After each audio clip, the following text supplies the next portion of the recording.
Ladies and gentlemen, welcome back to the Gooners Gone Wild podcast. It has been a minute, but we are back from New York. We are back on our content grind. And real quick, speaking of New York, you will be seeing a special video about the Gooners Gone Wild trip to New York City, to Old City, this weekend. So be on the lookout for that. If you did any fan cams, it'll be included in that video. And we are very excited to share that with you guys. But I'm here with Doc and Coach Ari. What's poppin', sexies? How you guys doing? Good. I miss you guys here in New York. It was just different having you guys here. It was a lot of fun.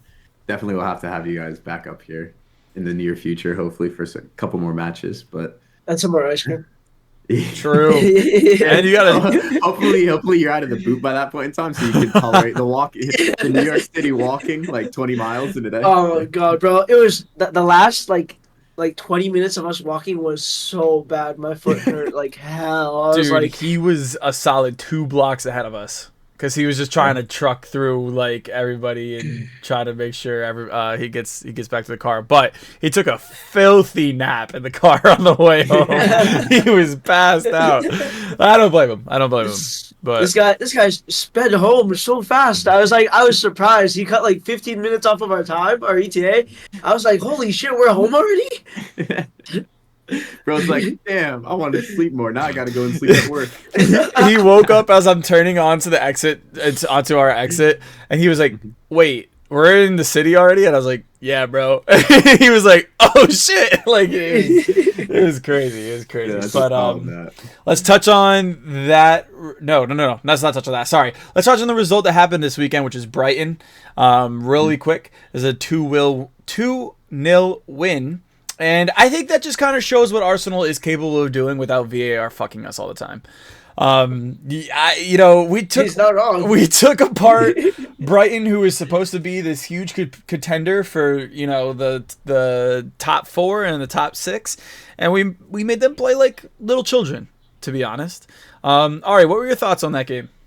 Yeah, that was just an absolute domination of a performance, especially in the first half. It was, I think I read the stat, it was like 16 shots to 0. We kept them without a shot on target. So I think that's a really, really big achievement, considering what De Zerbi is doing at Brighton. So I was really happy to see that performance from the boys. It's unfortunate that we couldn't bag one in the first half, but we had our chances and we looked like we were going to win the game the whole time. So I think it was a very positive performance. Yeah. Mm-hmm. Yeah, couldn't agree more. Doc, how about you? I'm right there with you, and it was actually nice to see us get a goal and then bag one again to seal off a game. Usually we're talking about a 1-0 victory and squeaky bum time for the last 15 to 20 minutes. It was nice not having squeaky bum time segment in this match. I think Brighton did have one solid chance where it could have made it a little bit difficult for us and maybe would have ended up with a draw, but we got a little bit lucky. And then, again, fucking Havertz. Whew. Just bagging another goal. I think he's our top scoring midfielder this season after the start that he had. Odegaard who?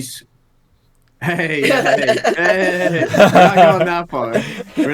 Odegaard who? Those worth 90 mil. I know. I love Odegaard. But honestly, great performance. Very, very dominating performance after we had lost 3 in a row to Brighton, or 3 or 4 matches against Brighton. Yeah, we had lost. So very, very solid performance. What about you, VeeKay? Yeah, no, I agree with both of you. I think that the squeaky bum time, as you said, was very minimal. I think it was only probably about a good 5-minute stint that we were actually really on the back foot. We saw Raya become a little uncomfortable kind of halfway towards the first half, but he cleaned right up right after that, which is, again, showing that he has that in his game. But I will say he did clean it up quicker than he usually does.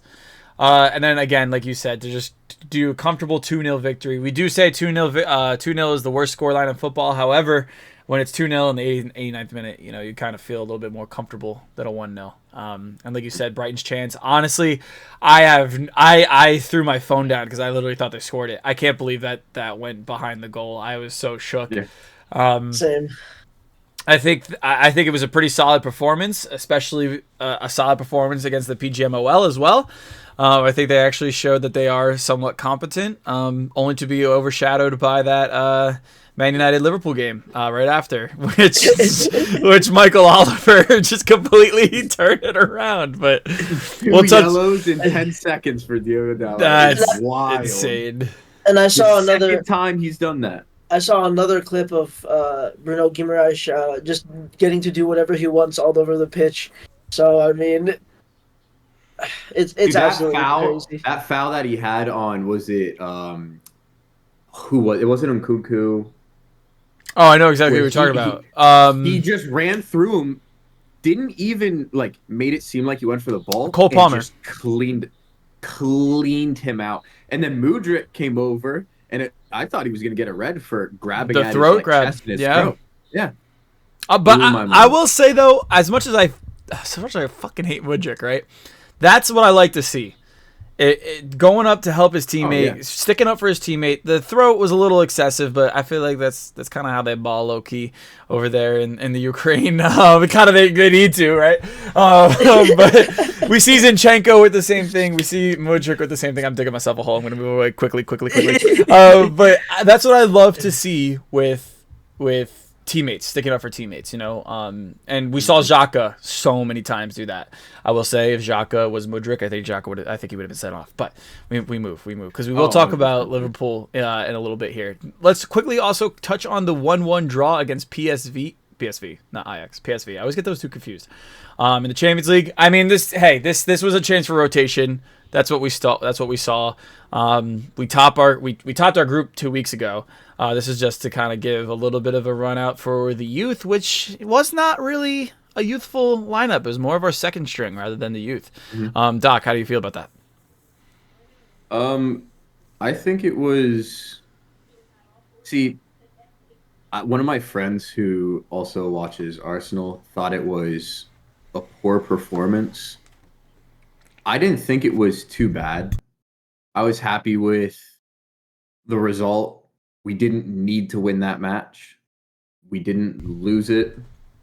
A lot of different players got a good amount of playtime, and I think Arteta used this opportunity to play people out of position in case we need to do that. We saw Declan Rice at center back. Mm-hmm. We saw Reece Nelson slide into the midfield a little bit. We saw Kai Havertz slide out to the wing a little bit. So I think Arteta was trying different things just in case we need it at the end of the season, whether that's in Champions League or whether that's in the Premier League, because we all know what's going to happen at the end of the season. Mm-hmm. Manchester City is going to go on their 10 or 15 game run where they barely drop any points because they have the depth to be able to sustain the form that they normally have, whereas other teams will struggle, whether that's injuries or fatigue. So I think it was nice seeing Arteta try out some different stuff, especially Declan Rice at center back, just in case for some reason we have Saliba or Gabriel go down, God forbid. I think he did the right thing. And I'm not upset about a one draw. Yeah, for sure. Coach Ari, how about you? Yeah, I think it was a dominant performance as well. I mean, I don't think it was our worst performance of the season by any means. But like we said, a lot of rotation. It would have been nice to see some of the younger lads get some minutes. I know a lot of people on Twitter were talking about that as well.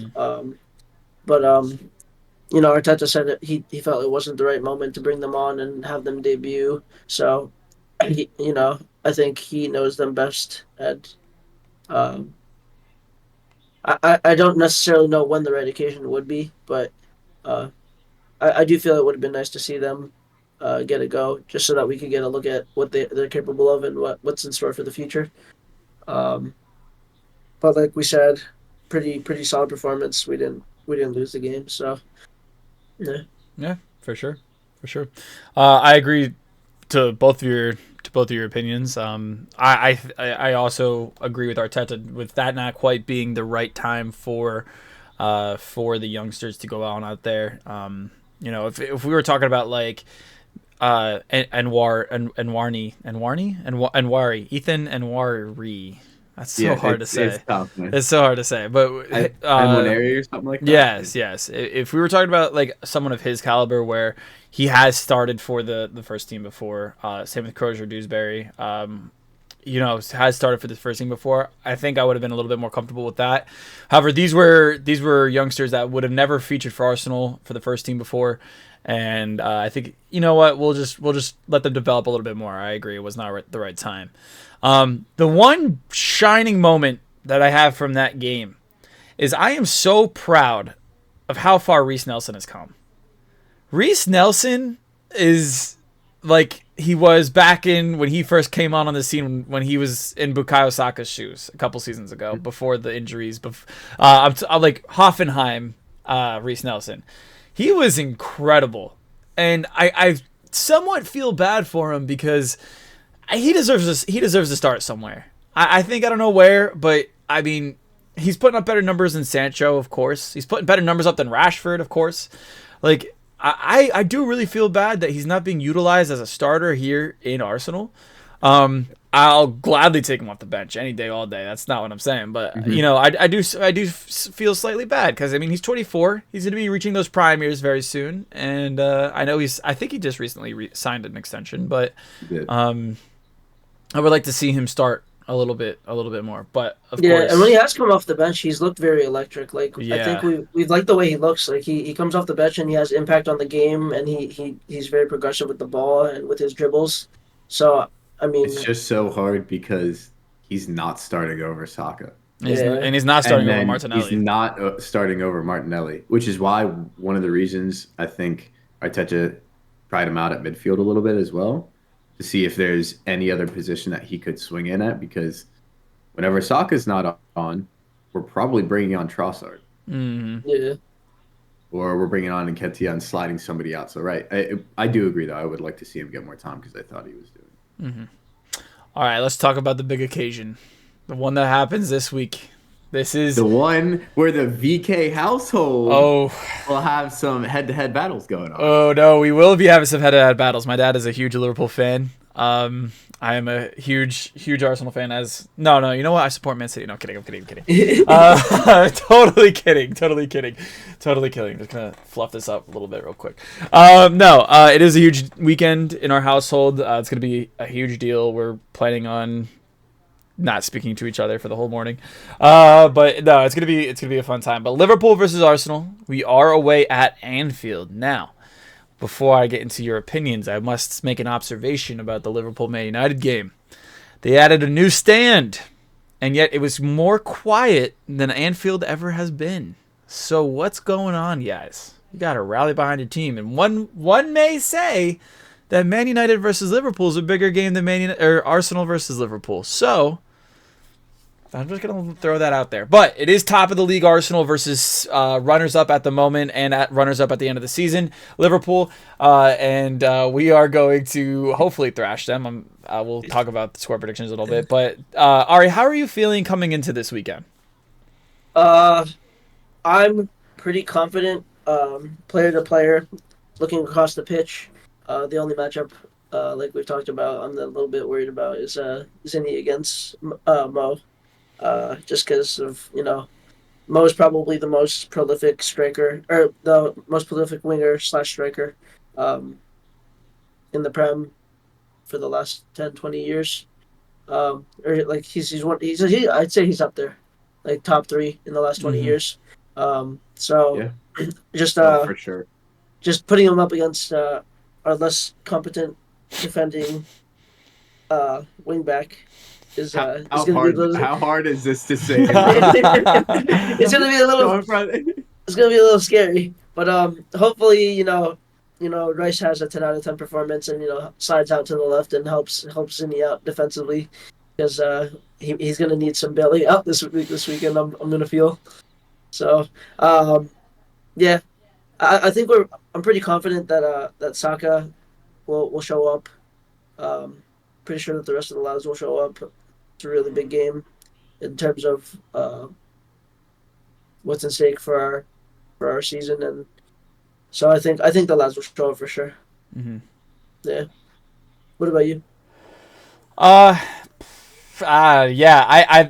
I'm always confident going into this game because I want to beat my dad. I'm very competitive. I'm very like, listen, I don't care how bad Arsenal are, they're beating Liverpool. There was one year, it was the 3-3 draw at Anfield. It was when Ozil hit that Ozil bounce for the 3-2 comeback, and we were in prime 7th place, and every fiber in me was very confident we were going to win that. Obviously, we then ended up drawing because Firmino likes to score against us all the time. But no more Firmino. I think this is the first time we're playing them without Firmino, so we don't have to worry about that. But no, I know Jota, and he loves bagging goals. Yeah, I know Jota as well. Yeah, he's at home playing FIFA. So I definitely think that I am confident going into this weekend. I agree. Looking on paper, player for player, we are absolutely the better team. I'd say that it's 70% Arsenal, 30% Liverpool. Darwizzy has been very quiet this season. Darwizzy, Diaz has been quiet. So. No, don't remind me. Oh, I know. I know Diaz has been quiet this weekend or this season. But no, like I think the only players that I would put in our side, that I would take from the Liverpool side and put in our side would be Alisson. I was gonna say, do we want to do a combined 11? Yeah, let's do that. Let's do that after Doc says his stuff. No. I'll save it. So go ahead, Doc.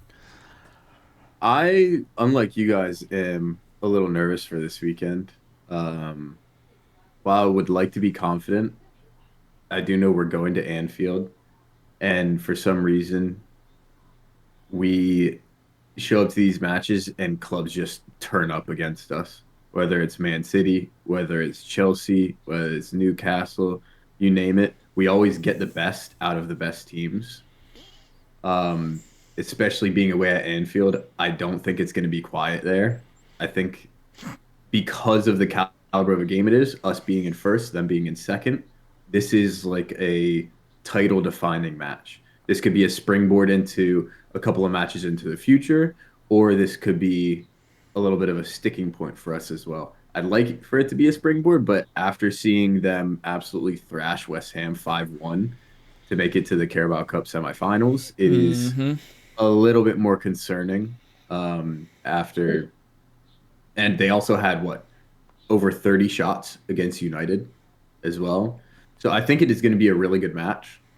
I think we will squeak a win out of it, but I'm still nervous. It's going to be a nervy match because wasn't it last year that we were up 2-0 at their place and then it ended up 2-2?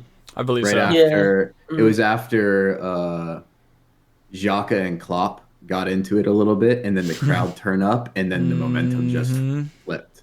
Yeah. So I think it's going to be a good match. I'm very excited for it. Very exciting. We also didn't play at the midweek, though, so hopefully that'll help us. Maybe they'll have some difficulty recovering from their match.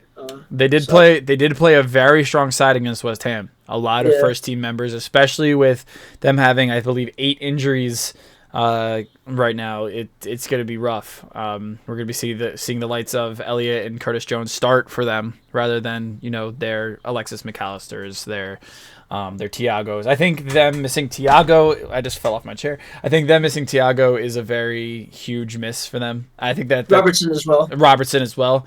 I think that's really affecting their season, and the fact that they're still second shows how strong this team is. So let's talk about the combined 11. Goalkeeper, we're all going to say Alisson, aren't we? Mm-hmm. Yeah, for sure. By far. Right back, I'm saying Trent. As much as I love my boy Benny Blanco, I am saying Trent. He is in form right now. And I think the big thing for him is the fact that Klopp is allowing him to come more into the midfield, like that inverted outside back role, and he's doing so much better at that because he's having a little bit less defensive responsibilities. If we're talking defensively, I'd probably give it to Benny, but I think Trent is definitely solid there. Yeah. He's been scoring late winners for them and having big contributions every game. So I think that's a fair shout. Is that what you're saying as well? Back pairing. Yeah, I agree. Yep, I'd say Trent at right back. All right, back pairings. So let's do center back pairings. I'm gonna go with the straight Arsenal line. I'm gonna go with Gabriel Saliba. I think VVD really has errors in him this season, which is a new VVD. This is a VVD we're not used to seeing. I'm not nervous this time going up against him. Seeing as someone who watches every Liverpool game every week, this is something that I've been noticing and something I think we're gonna take advantage of for sure, especially with Gabriel Jesus. Gabriel Jesus and VVD have a little history, I feel like, between them. But what do you guys think? I want to say VVD gets in. I want to say Saliba VVD. Really? You're not saying Gabriel? No. Wow. I was thinking the same thing, but we're basing it off of this season. Yeah. You That's can't fair. drop That's fair. Gabriel. Yeah. If we're talking about last season Virgil van Dijk, and like hands down, he'd be in. But this season, the pairing of Gabriel and Saliba has, in my mind, been top 2 center back pairings in the Premier League. Yeah. Easily. And I guess if we're going goal off difference, I our guess goal difference and conceding has been the best in the Prem. Mhm. based It off was current closer form, than I'll say our center backs. Let's But go. If we're talking Like all time, Over the span of- obviously, if we're talking all time, I Yeah. think VVD will slide in there. But easily, gets Yeah, in. we're not stupid. we'll play a 3 in the back. How about that? No, kidding. So left back, I would like to say the ball boy, but I think I would. It's tough because if we're talking defensive, sorry, if we're talking defensively, I'd have to give it to Tsimikas. But Zinchenko is so good going forward. I just think if we're looking at Tsimikas versus Zinchenko, I'm gonna give it to Tsimikas just because he has been playing. No, he has been playing out of his mind the past 3 weeks. No, I'm so serious. My dad would give you a kiss for that one. He defends his Greeks like no other. Yeah, I would say Tsimikas. I don't think he's played enough this season. He's played. He's only just gotten in, right? Nah, he's been there Or for has he like been- the whole month. He's been there the- Yeah. I'm in shock. I don't know. I thought he was sliding Matip out there for a little bit, or like not Matip before he got injured. I don't know. Gomez even. I've Gomez. seen Yeah. I've seen Tsimikas for I believe 4 games, including midweeks, and just seeing because he was dropped at first, but he's kind of picked the He form was playing up. like shit. Right, but now we saw Zinchenko and Tsimikas, and now we're seeing this. We're seeing Tsimikas go up and Zinchenko go down defensively. I don't care if you're playing left back. Your first duty is defense, in my opinion. Then why did we It's- pick Trent? It's different systems. Yeah, It's different systems. I'm saying Tsimikas. What do you guys say? I am 100% saying Zinni. I'm saying If Zidane. if Tomiyasu was in this debate, it would be Tomiyasu. But obviously he's Right. hurt, so we can't 1,000%. But That's why I said ball boy. Zinchenko, hands down for me, Zinchenko, man. Zinchenko. Absolutely. That's I fair, suppose Zinchenko. and that's fair. And maybe it's just so blinding because every time there is a mistake that leads to a goal, it's always come from Zinchenko. So maybe that's why I am basing that off of can it. see that. But Yeah. midfield. So He's also just saying that because I give his boy trash every week. I say it's not my. he's trying to pay it back. He's going after Yo, I am not gonna lie. There was so many times this weekend where I had to tell myself, he's winding you up. He's winding you up. You're chilling. You're fine. He's winding you up. The thing is, too, we were watching it in Discord, and he's like, "Yeah, watch this." He's basically he knows what he's doing. I know, He's 100%. winding you up, bro. I'm the best 100%. instigator in the world. Like, oh my god, I think it was like Odegaard like shot the ball and it was just wide, and he was like, my goat would have scored that, and I was just like, oh, it's working. Like honor guard. All right, what are your guys' midfields? I'm gonna say it's the whole Arsenal midfield. I'm gonna say Odegaard, Rice, and Havertz. I think Szoboszlai is on the decline. I think he's trying to do too fancy. He's trying to do too much.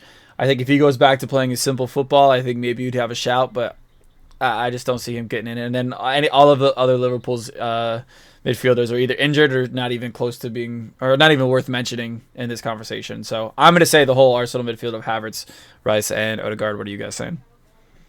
I will say, go ahead, Ari. Go ahead. I don't know. I kind of want to. I kind of want to say Szoboszlai over maybe Havertz, just because he had a very explosive start to his career at Liverpool, and I think he's an excellent player as well. Um, Very impactful on the ball, um, and he has his contributions to him. So I almost want to give it. I want to say it'll be Rice, Odegaard, Szoboszlai, uh, just for me. But That's fair. yeah, what about you guys? Um, I'm gonna stick with an all Arsenal. Yeah. Yeah, Declan Rice, Odegaard, and I don't think right now we can drop the inform Havertz in this lineup.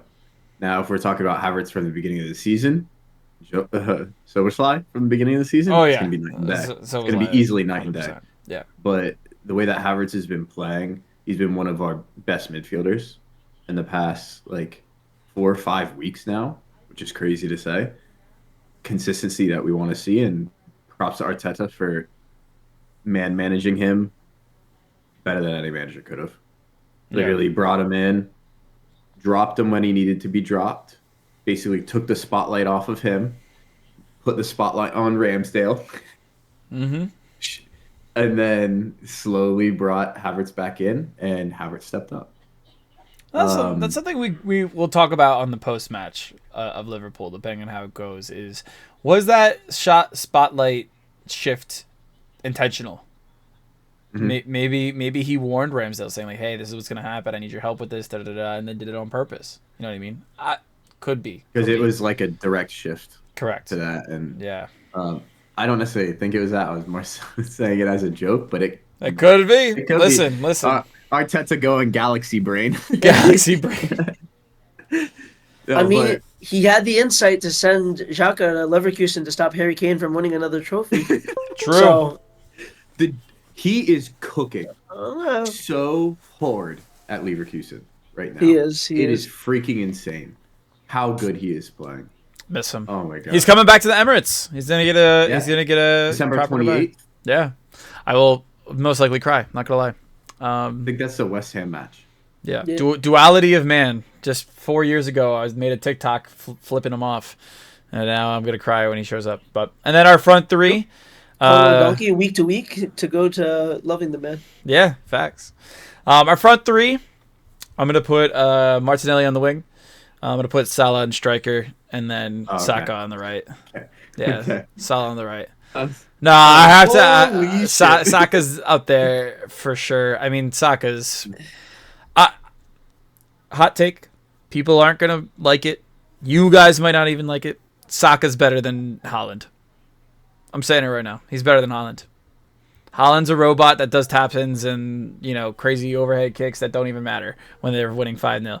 Give me a player that'll bag an easy goal on high pressure situations at the age of 22 like he is. Any day over this robot Norwegian. No one. Fuck Haaland. Sorry. Saka over Haaland. But that's my starting that's my top three. What do you guys think? I do think Salah is undroppable, and pushing him to striker is fair shout because he has played there. So I think I'd probably go the same thing as you, Martinelli, Saka. Actually, if we're talking, Don't do it. what I'm thinking Jesus, Salah, Saka, for me because we've seen Jesus left and right. So Are you putting I him think over Nelly Jesus- though? yeah, I don't know. Martinelli's had a very slow start to the season, and for me, like I said to you guys a couple of times, I feel he's a little bit one-dimensional in how he plays sometimes.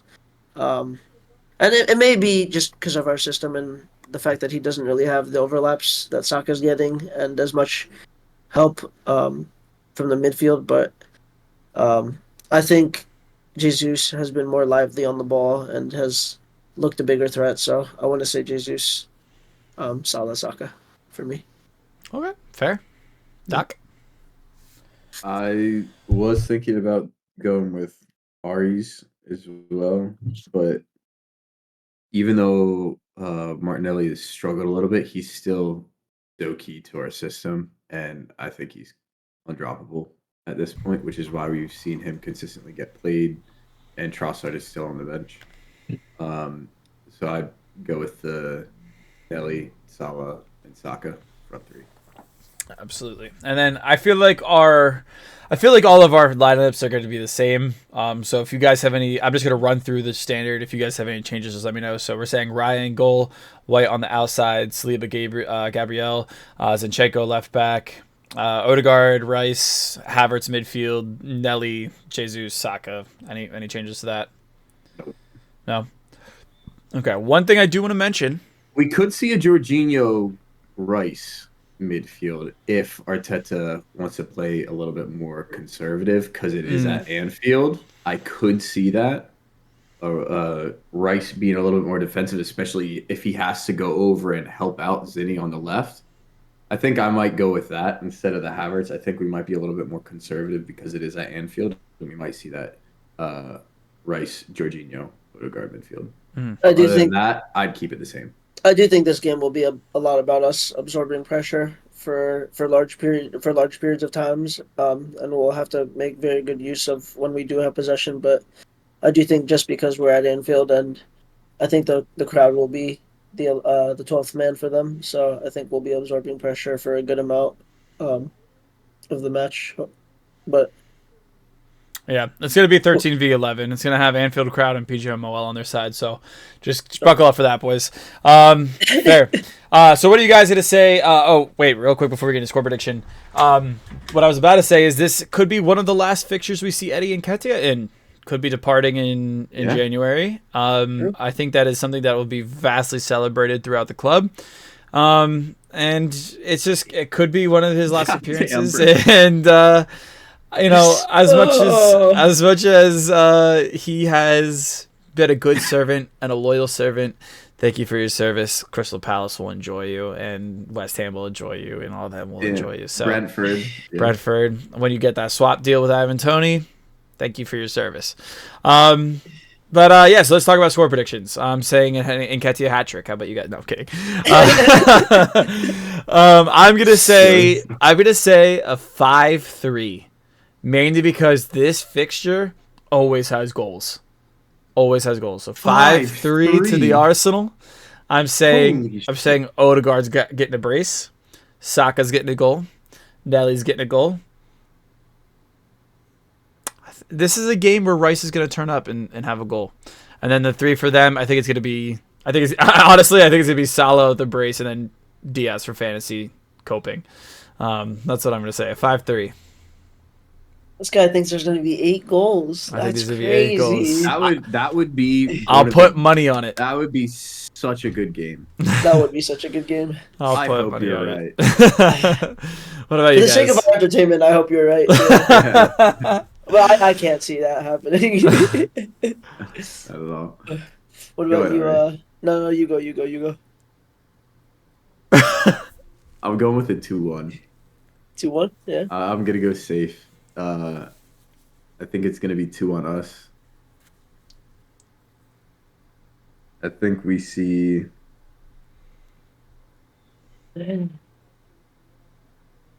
Martinelli goal, the Kai Havertz goal, and I think Darwin Nunez bags them. Comes out of his slump. Mm-hmm.